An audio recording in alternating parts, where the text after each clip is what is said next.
Initializing host playback. Welcome to MRP, the Metal Robot Podcast, the podcast about all things metal and everything in between. It is so good to be back. And we've actually made it to the point of notability, dare I say? Almost like there's something about this episode that is a significant numeral value of internet culture memedom. It's beautiful, really. So beautiful. Slightly alarming, too, and something that we won't dwell on for the entirety of this episode, surely. No. We're professionals, apparently. So we're just going to keep our maturity and confidently thrust into the show. We are so back. Coming up, we talk about the Year of Thrash and the predictions the 2026 season will bring for the genre. We spin the magical wheel of Metal Archives Roulette, and we check out the latest releases, including a request to place under the knife. All this and so much more. So let's not waste much more time. Let's get on with the show. I'm Tom McKay. This is the Metal Robot Podcast. And we're starting off the show with a variety of riffs and sounds that'll just make your teeth hurt from the grit of sandpaper. I swear these are compliments. Let's start things off nice and slow before we ramp up the intensity and the passion before the climax. Starting with...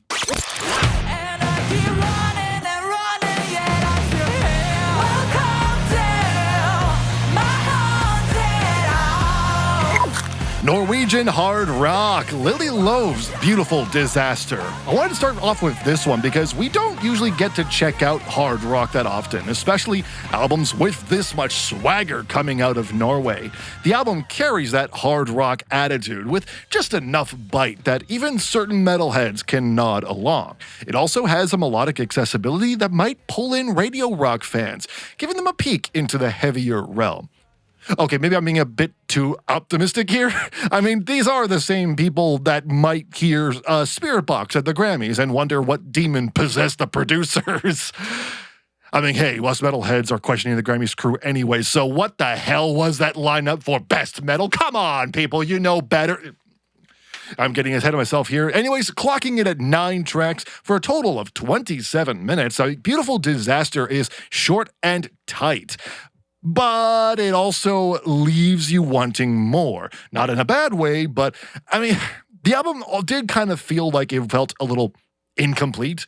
Almost like there was more to say that is just kind of being saved for the B-sides. Still, whatever we've got right now is still really solid, even for heavier rock fans. Tracks like Beg for Your Life inject just enough metal grit into the instrumentation without straying from its hard rock roots.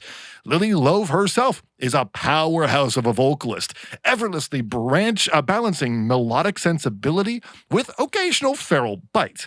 At times, actually, I would say her voice flirts with that Lady Gaga meets high-octane rock energy. It's catchy, it's bold, a little theatrical, but it never loses its identity. For the target audience, this album hits perfectly. Metalheads as a whole, however, I know my audience here. I guarantee you a lot of you listening might not fully latch on, especially those who only have ears for grime and filth. Don't worry, I'll have you covered shortly, I promise. But for listeners who are craving melodic hard rock with teeth, it's the next hype banger you're looking for. Overall, I'm going to give Beautiful Disaster a 12.5 out of 15. It's short, sharp, and punchy. I wish there was a bit more here, but if you haven't already, keep your ear to the ground for what Lily Löwe does next. I think she's just getting started. Oh, I'm sorry, not heavy enough for your taste? All right. Well, how about this one?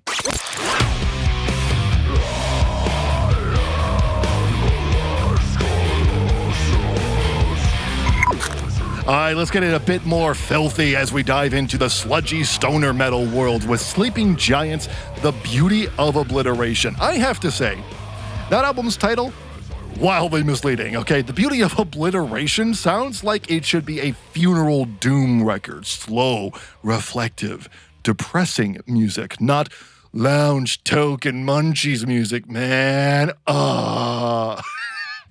I am sure I've insulted everybody listening right now about who gives a shit. Anyways, while there are moments that do nod to doom, those slower weighted stomp sections specifically. The reality is more groovy than grave. Most of the album moves at mid-tempo, trudging through sludge with an oppressive heft, but it's never plodding. It has this constant, relentless weight that keeps you locked in. And then there are songs like Venom Ripper, Gorgon Blaster, what a fucking title that is, that just explode off the handle, like the anxiety of eating edibles for the first time and not knowing how long they actually take to kick in. Oops. 6 tracks, 35 minutes. Thankfully, Sleeping Giant knows when not to overstay their welcome on this one. It strikes a good balance of doom, groove, and fuck you speedometer metal, culminating in the head trip this record delivers. For fans of stoner metal, I think this is a good pick. It's filthy, it's thick, and it's unapologetically fun. I personally going to give it a 13 out of 15. I enjoyed this one better than I thought I would. This isn't a style I usually gravitate towards, but I'll say this much, if anyone tries to tell you that this is a doom metal album, I promise you, they are fucking lying.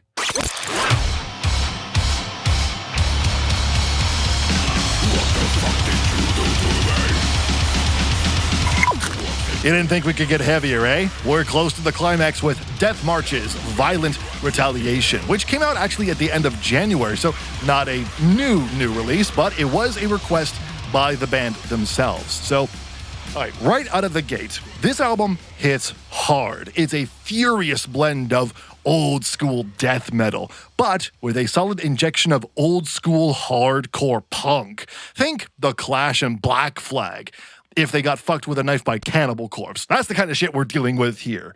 What I like about this one is, unlike many modern old school death metal bands, quote unquote, that just check the OSDM box and move on, Death March actually feels old school. They're mixing it up, giving you that gritty, hardcore punk energy alongside the death metal backbone, but it feels like it actually is old school. It feels like this is a death metal band that has been around the block for some time. Tracks like Experience My Hate and Lying Scum drive that point home, fast and aggressive and unapologetic. While I will say the closer, Defile the Pure, doesn't quite hit as hard as you'd hope. The journey, though, overall, satisfying. The album grooves, it punches, and it feels alive, not like a lifeless homage like I've heard a couple times in this style. Overall, I'd say this is the best one of the lineup today. 13.5 out of 15 from me. For fans craving authentic old school death metal with a little extra bite, this absolutely is going to be worth your time. And that's the lineup for tonight's albums, but of course, those are just my thoughts. I want to hear from you on this one. Have you listened to any of these albums? What did you think? Drop your thoughts down in the comments. So whether you're on YouTube or Spotify, I think has a comment section too. I'll check that out as well. Metal Robot, I know, has one too. So if you're listening to this on the website, drop your picks down in the comments below. I'd love to hear what your thoughts are. Know what albums I should take a rusty pickaxe to? Take a look at next. Bad albums beware. Request them anytime online, and you can hear your favorites hacked to pieces. Discussed. Why do I keep doing that? Discussed right here on the Metal Robot Podcast. You're listening to MRP, the Metal Robot Podcast. Moving right along here, let's play a fun little game that we like to play on this show. A fun little one. What game, you might ask? Well, Robot, would you like to explain to the people what it is? It's Metal Archives Roulette on the Metal Robot Podcast. That's right, it's the show where we surrender our fate to the capricious keeper gods of the Metal Archives. We spin the wheel, we pick a band completely at random, and pray it's not another one demo in 2009 and then they vanished like my high school ambition kind of project. Was that too personal? I have no idea. Let's spin for the country, shall we? Let's do that. Let's move on. Come on, give me a good one here. Give me a good one here. Please, please, give me a good one here. Canada! I like that. Fuck yeah, let's go! Back on home turf to fulfill the CanCon obligations that I don't actually need to fulfill on this podcast, but it's always fun to do because elbows up, motherfuckers.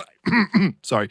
Anyways, the archives currently feature over 6,700 entries from the land of hockey and timbits. So let's spin the wheel one more time so we can try to narrow it down a little bit to at least one, please.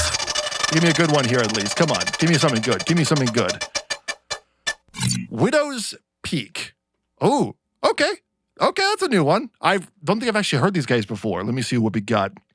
So, according to the archives, they are a technical death metal band from Calgary, Alberta. They formed in 2016. Supposedly, they write about topics like disgust, obscenity, perversions, and violence. I don't remember seeing that on the brochure for Calgary. Are you sure this isn't Winnipeg, guys? Are we sure? Are we sure? Anybody listening from Winnipeg, come on, you know I'm telling the truth here. Anyway, so they're still active, this band, Widow's Peak. They've released an EP in their time called Graceless in 2018, as well as a full-length called Catastrophobe in 2023. Now, as far as I can tell, I cannot find the EP anywhere online for some reason, even on the band's Bandcamp for whatever reason. So what we're going to do is the 3 random songs we're going to pick, we're going to grab all from the full length. So I'm thinking let's take a look at The Worming Hour, Monochrome, and The Charlatans of Industry. I think that should be sufficiently enough to tackle on this podcast, on this show. So fuck it, let's get into it.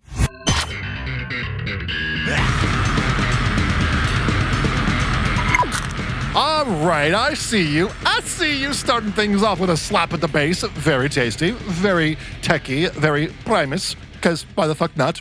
Yeah.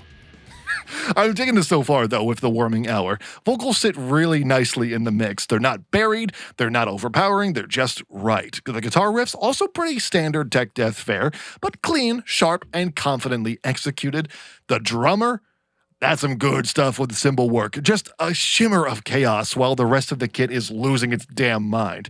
Super intense tech death overall. A lot to take in as well, which, to be fair, is the entire business model of this genre.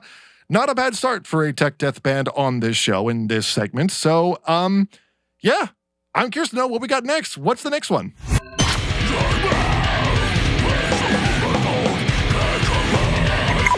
Next up is Monochrome, and it's again another solid tech death song on full display. The sonic and compositional intensity continues here. No breaks, no mercy. There's some excellent shredding as well, and their sense of dynamics really surprised me. When they pull back, it still feels intense, but just breathable? Like the song Remembered Oxygen Exists. Does that make any sense? Please tell me it makes sense. Also, solo in the final third, mwah, very tasty. Good soup. Good soup indeed.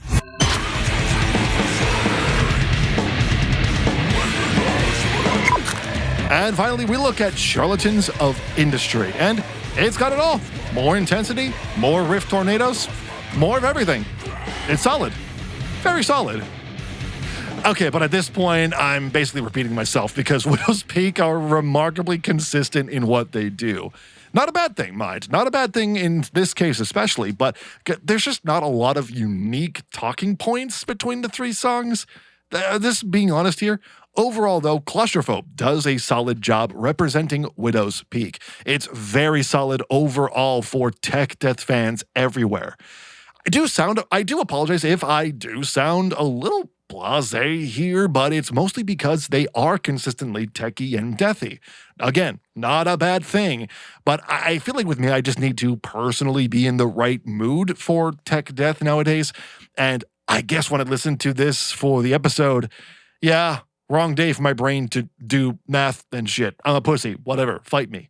But regardless, my brain not being ready for tech death isn't anything against the band, so I'm not going to be docking any points on that one. But if you like tech death, these guys absolutely rip. It's objectively, for me, just thinking about the genre as a whole, solid 14 out of 15. It's a pretty good, I think it's the highest rated band on this segment of the show by far. So, yeah. I think it's well-deserved. Great performances, great production, great pick if you want more Canadian brutality in your metal diet. I just hope you're really in the mood for it. And of course, though, those are my thoughts. Now I want to hear from you. Have you heard of Widow's Peak? What did you think about them? Did you like Claustrophobe? Have you heard the EP? Did you find it? I would really like to know. I'd love to hear from you on anything I talked about. Where's that EP, guys? Where? Coming up, we talk about the Year of Thrash, a prediction for the thrash metal scene in the year 2026, and where it might be going from here. This is the Metal Robot Podcast. We'll be right back.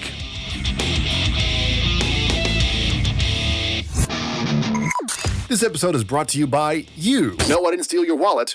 I mean you over on Patreon. For exclusive content, early access, and behind the scenes, head on over to patreon.com/themetalrobot. You may or may not be paying for my drinking problem. I'm just saying. This Tuesday on the Influencers of Metal podcast. Mark Jansen brought in the vocalist, his girlfriend at the time, Simone Simons. Wait. On the next show, Gothic metal isn't really heavy. Some of Typo Negative Sons and Moonspell song. Careful where you're going with that one, bud. Okay. the Influencers of Metal podcast with Collin and Tom. New episodes twice a week. Subscribe wherever you get your favorite podcasts. 15 plus artists. Multiple cultures. Multiple languages. One Almost unpronounceable name. Homoiousios. What the fuck does it say? It's pronounced Homoiousios. How? There's 20 O's. It's Latin. What'd you expect? The ultimate collaboration project of 2022. Homoiousios, a symphonic, death, blackened, thrashing, grooving core fest. What genres? You're listening to MRP, the Metal Robot Podcast.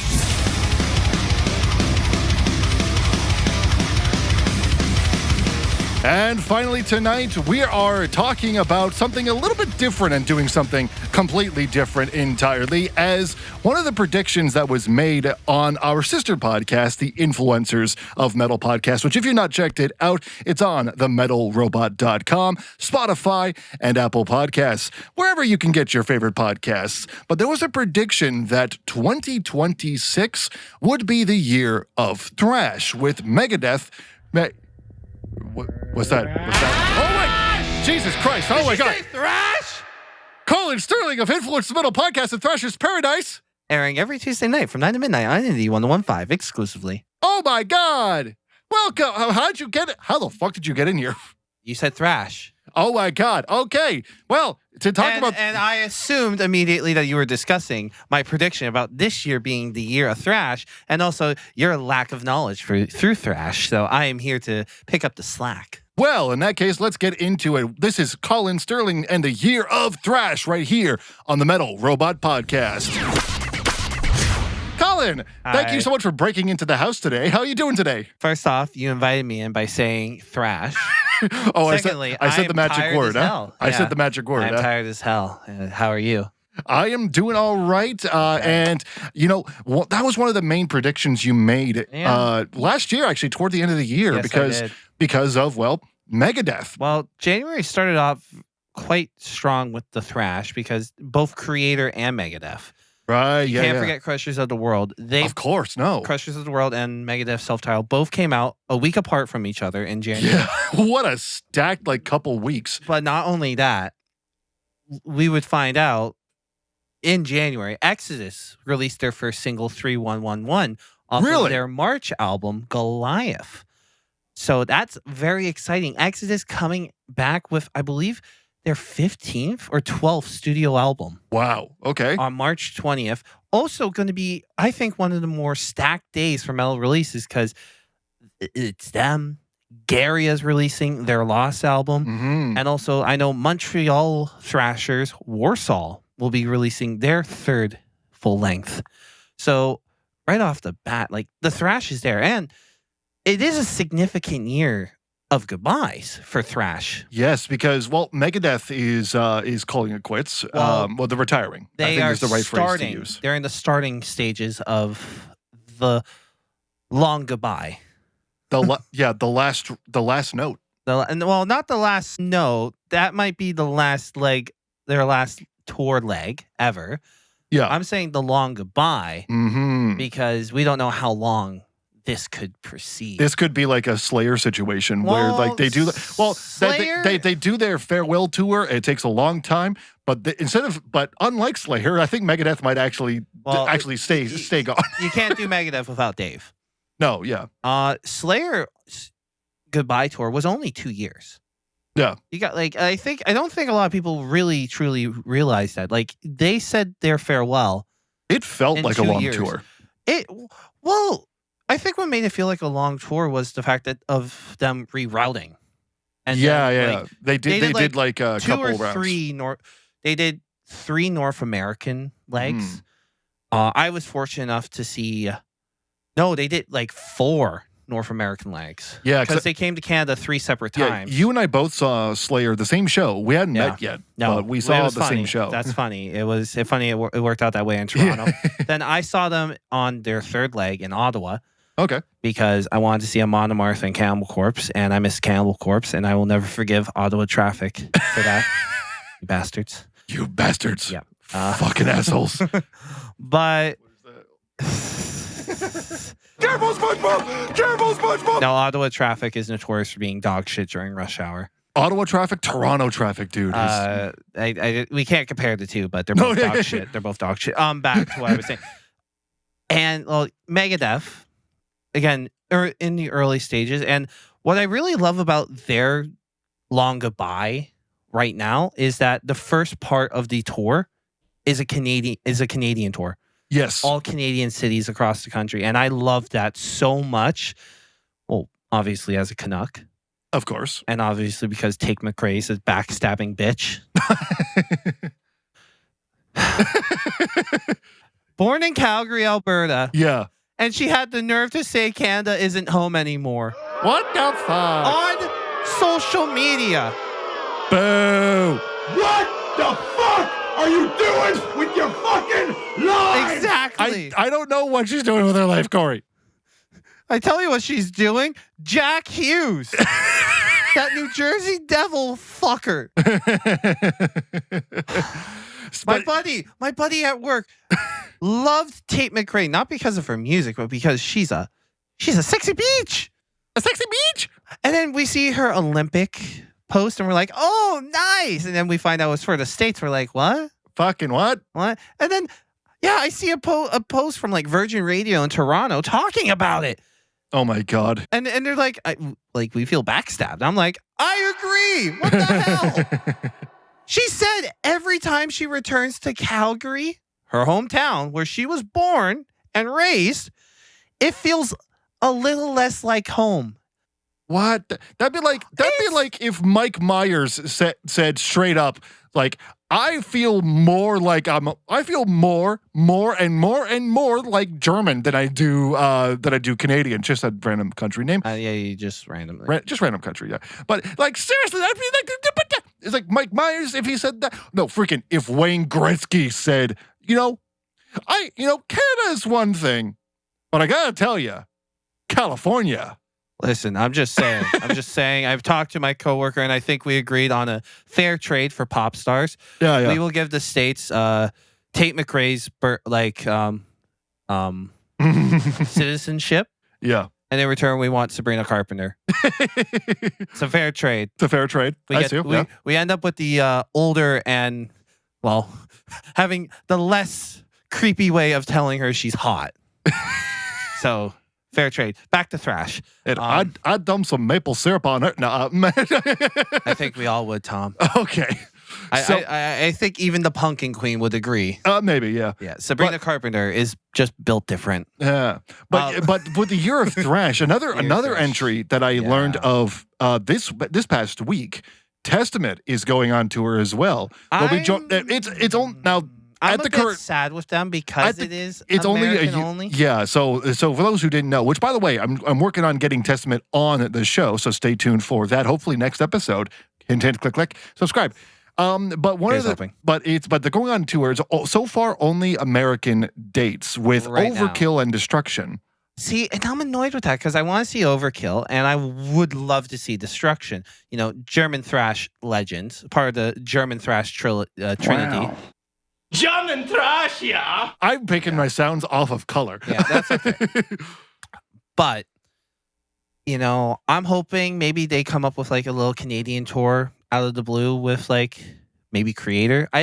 I want to see Creator. Mhm. I hope they come this year, especially to help promote Crushers of the World. Yes. That'd be a great little tour to see. Absolutely, yeah. Because them and Testament have toured before. Mm-hmm. And, I'd love to, love to see them again if possible. But there's also a Thrash tour we need to acknowledge, because this is the final ever leg of Sepultura, right? Sepultura's last ever North American tour. Wow. And okay, yeah. yeah, it's that one's hard to read, especially, I think it's cool. They're going to London. Like to Ontario. Ontario for their last Canadian show. And of course, it's the day after we're supposed to go see a Monomarth and Deathclock and Castle Rat. Yeah. So I'm a little annoyed because I already talked to my dad about having to take care of Little Miss Thrash. Little Miss Thrash, yeah. And I don't feel right asking him to do it 2 nights in a row. No. That yeah. I understand. Yeah. So I won't personally be going to see Sepultura, but no, it's Well, I mean, if you had to choose, come on, Amon Amarth and Deathclock. I want to see Amon Amarth and Deathclock. Yeah. And Castle Rat. Because I don't really get an opportunity to see bands like Castle Rat in person a whole lot. Absolutely, yeah. Those who understand why I'm being discreet understand why. They get it. So, but with the Year of Thrash, it's only been 1 month right now, Yeah. but so far the first couple months already are looking pretty strong for thrash metal overall. Would you say this is one of the, like, you being the Thrasher of Paradise, is this one of the strongest in the 21st century of thrash metal we've seen? I mean, to be honest, I feel it's hard to top 2016. Right. Where the Big Four all released. All the Big Four, yeah. An album that year, like the last Slayer album, Repentless, Dystopia, Hardwired, yeah. and then Among the Kings. No, I believe it's Among the Kings. Possibly, I didn't get a chance to actually hear that album from them. Really? Oh yeah, For All Kings. For All Kings, that's what I heard. It was really good though. It is bro. All 4 albums were great albums. That's the problem. Yeah, I didn't have a problem. See, Megadeth's Dystopia was one thing. They got the Grammy. Instrumentally, it was great. I was not, like, the lyrics were a little too ham-fisted for my liking. And, of course, Dave's Muppet vocals, I have a hard time getting past. Yeah. But this year, we heard the self-titled. Yeah. His voice is working a lot better now for it. I think it's funny enough, too, because if I'm not mistaken, Creator released Satan is Real in 2016 as well. Did he? Wait, hold on. I if I'm not mistaken, I know it was either 2016 or 2017. Checking that. It's one of those 2017. 2017. 2017, Gods of Violence. Gods of Violence, my bad. Satan is Real is one of the it was one of the singles off of that album. But no, I think 2016 is going to be a very hard year to top. Thrash wise, like we're never going to get the Big Four releasing an album in the same year again. Well, what would 2026 have to do to top it though? See, it will go. It all depends on who all decides that. Like if Anthrax releases their new album this year, that's going to be huge too. Oh yeah. Again, like, and tours are essential. You know. Mm-hmm. I know Warbringer is still running off of the Wrath and Ruin tour. Oh, that was such a great album. If they were to come back to Canada, I really would love to see them. Dude, I will join you. I know. I feel they're one. Wrath and Ruin was such a great album. Was it number 9 on the best of your list? It was my number 1. It was your number 1. Yeah, for good reason though. Yeah, I love thrash. Like I don't know what you know what? I don't know what it is. Like, okay, maybe you can run this by me. What is it with German thrash? Yeah. That does such a great job with their thrash metal compared to the States. Because it's different. It's very much they very much have the blacker elements involved in their thrash. You can hear it with Destruction, Creator, Sodom. Like, I feel like Creator has a lot more of that death metal tinge to them. They do too. Like the Germans have maybe a bit of groove. When I think groove, I think immediately Hey Tuber Alice. No, the song. Yeah. I go straight to Sepultura. Yes, Roots, Bloody Roots. Yeah. And then you have like the Canadian bands where there's a lot more speed involved. Yes, I agree. Yeah. So, I mean, what would make this year like a bigger year for thrash? Again, touring wise, you know, it's already going to be a historical year with Sepultura retiring, Megadeth doing their farewell tours. Yeah. Well, the early stages of their long goodbye, where they're also going to be back in Toronto later this year with Iron Maiden. Like I think that's awesome. Opening with Iron Maiden, opening up for Iron Maiden. Holy shit! You're never too big to open up for Iron Maiden. Let's just get that out of the way. Yeah. Because I know a couple of years ago it was Sabaton, and I was like, "That's fucking awesome." That's awesome. Like it's fucking awesome. And then I think they opened up for Judas Priest too. They opened for Judas Priest. Yeah. That's awesome. It's amazing. Again, you're never too big to open up for those guys. No. You will never be too big. Like legends of the era, like the Titans, the early Titans of the new wave of British heavy metal. Like you would have to be the hottest of shit to have them open for you. Let's be honest here. But at any point, no matter what, you go on tour with those guys. Again, you're the opener. You gotta have a lot more to stay. Like if out of nowhere Annihilator announces a new album, Overkill announces a new album, even like another one, the German boys like Sodom released a new album last year. Yeah. So it very much depends on like touring wise and like, you know, album wise. Who else is going to come up with stuff? Like we're only we're only like 6 weeks in. Yeah. 5 or 6 weeks in. Well, right now we're recording this February 4th, so we're like only a month into the year, give or take. Yeah. A month into the year and change. So 5-6 weeks in. Yeah. And, you know, like, again, 2 of the bigger thrash albums came out or have already come out. Like Creator and Megadeth already released. We have confirmed already Exodus's new album coming out in March. That first song, 3111? Yeah, amazing. Great. But again, like Anthrax is in the mix with touring now. So it's going to be I'm going to be very interested in seeing, because I know we can't confirm. We are going to the Megadeth show in London, Ontario on February 28th at the Canada Life Place. My first time seeing Megadeth. And your first time ever at Canada Life Place. Yeah. I was supposed to go with you when you went to go see Korn. But suddenly he got a headache out of nowhere. My weird head. My poor weird head. Disgusting. Fuck off. So basically, I'm going to be very invested in Anthrax and seeing if there's a surprise. Well, also, one of the things that we, a little fun nugget for those who listen to or maybe haven't listened to Influencers of Metal podcast yet, we talk about, we do reviews for concerts. We do concert reviews. Yeah. And so I think, is this the first time we're doing a concert review for a place we've already been before? Because Canada Life Place, we did the review for Korn. Well, for me, it's going to be like, for me, it will be a returning, but for you, it's going to be your first time ever there. Yeah. So we're going to have different perspectives, but also you're going to have the advantage of you're going with someone that's been there before. True. Yeah. So you're not going to feel as lost as long as you just hold my hand and follow me around and don't get lost like a poor innocent child who just let go of their papa's hand because I'm like the mouse distracted. to your Piper. Like that's the mouse to my Piper.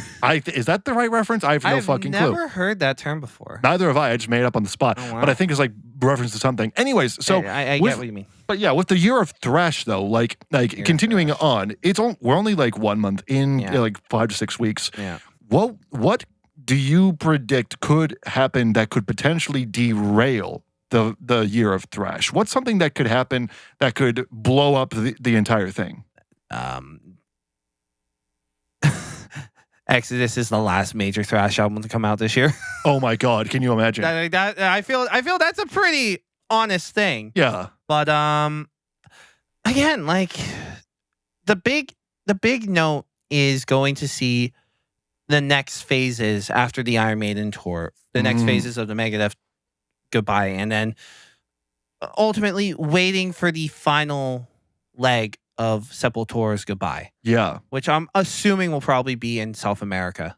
Yeah. Well, do you feel that with these goodbye tours, do you feel that the music of thrash would evolve as a result, or like do you feel like I think it's gonna leave an opening for bands like Warbringer and even a Municipal Waste or someone along those lines to really step up now and try and get into that current day? Like, okay, who's in right now? Who's in the top 10 now? Yeah. Because if you really think about it, well, once Megadeth's gone, we know for sure it's done. It's a done deal. It's a done deal, yeah. That all time, they're always going to be in the top 4. Oh, huh. Yeah. But for touring, that opens up now. Yeah. And like that just wedges in like the opportunity for bands to move up the rankings and really try and get up higher on the pedestal. Like, in all honesty, I feel the top 6 is locked in. The top six, well, top 5. Megadeth, Slayer, Anthrax, Exodus, Testament. Yeah. And Megadeth or Metallica, depending on what night is thrashier.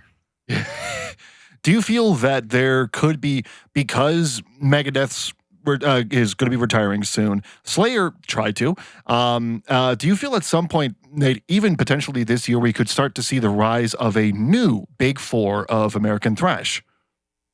Is that a possibility? Do you feel of like the modern day big thrash 4? Yeah, I don't see why not. I think, in all honesty, we need to establish who the modern day big 4 are. Yeah, because I don't think we have an established like big 4 for modern day thrash. All I've seen on the internet is we have. Do you feel it's a possibility though? I don't think it's out of the question. Okay. I don't think. Well, who would you put in that big 4 of modern American thrash? Well, modern American thrash though. Warbringer would be for sure. Yeah, Warbringer. Warbringer is a band that has consistently gotten better with each album. Okay. Municipal Waste, I would put there. Just because they're a fun, great, like have traditional root thrash, but also know what works with them, and they've kind of evolved from there. Yeah, and yeah, it might be the simplest thrash, but you know what? Can't oversimplify. I mean, yeah. Modern American thrash. Trying to think of 2 other thrash bands from America that I'm listening to that. Oh, if they were still together, I guess Lazarus AD. Oh, yeah. But then again, they might not be thrash. I would say I think they're like melodic death metal, maybe like with maybe a more mixture, like a mixture of thrash and melodic. Yeah. I guess for the sake of this thing, maybe Lynch King and okay. Toxic Holocaust. You know what? I'd say I'm gonna put that one down. Yeah, I think that'd be a good one. And we're gonna try to get our listeners to put in their predictions of what that could be. Yeah. Now, as we start to wrap up here, we only got a couple minutes left with you here because it's also late at night, and I guarantee you want to go home. I want Animal Cross. You want Animal Cross? The thrashiest guy you know is openly admitting he just wants to go home, talk to Isabel, and just collect some fruit for his village. Well, let me ask you this: as we get with the rest of the year left, what do you predict could happen before year's end in thrash, to as another milestone in the Year of Thrash? Oh, another milestone in the Year of Thrash. Well, I think the big thing would be we start to see the rise of a new thrash band that can truly take the world by storm. Like the next Slayer, Metallica, Megadeth, Anthrax? Maybe even if it's the next Zero Tolerance, a thrash band from Hamilton that truly bring the old school roots. Love them. Like, Yeah. I think the goal for thrash would be to have, hopefully, an introduction of a newer thrash band that could take North America by storm. Okay. I think that would be the ultimate goal. That would be a sight to behold, and something that we definitely got to keep our ears to the ground on. Collin Sterling of Thrashers Paradise and Influencers of Metal podcast. Thank you so much for joining me on the show tonight to talk about the Year of Thrash. Is there anything else you want to add before we start to wrap up here? Thrash is king. Thrash is king. And queen. Yes. We're inclusive. We inclusivity, equality. We're fun. We're fun at parties. Collin, thanks so much for joining me. Hey, anytime, buddy. Now I'm gonna go home and play Animal Crossing. Bye. You just listened to MRP, the Metal Robot Podcast. The Rain of Fire has come down, which means it's time to draw the curtains and quietly start lining up what's coming next. There are more albums on the way to put under the knife. There's also a good chance we'll spin the Metal Archives Roulette wheel again for another trip around the globe. Or maybe we head back down to the Essentials dungeon. Who knows? We'll see how much work I want to give myself going forward. And as teased earlier, I'm also working on getting Testament on the show to talk about their 2025 banger of an album, Parabellum, and the upcoming Thrash of the Titans US tour with Overkill and Destruction. Nothing's locked in just yet, but stay tuned because if that comes together, that would be nice. I had to. You know I had to. In the meantime, thanks so much for listening to the Metal Robot Podcast. You can find more Metal Robot over at the central hub, themetalrobot.com. I've been Tom McKay. If you enjoyed this episode, you want more, subscribe wherever you get your favorite podcasts. I'll see you in the mosh pit next time. Have a good night.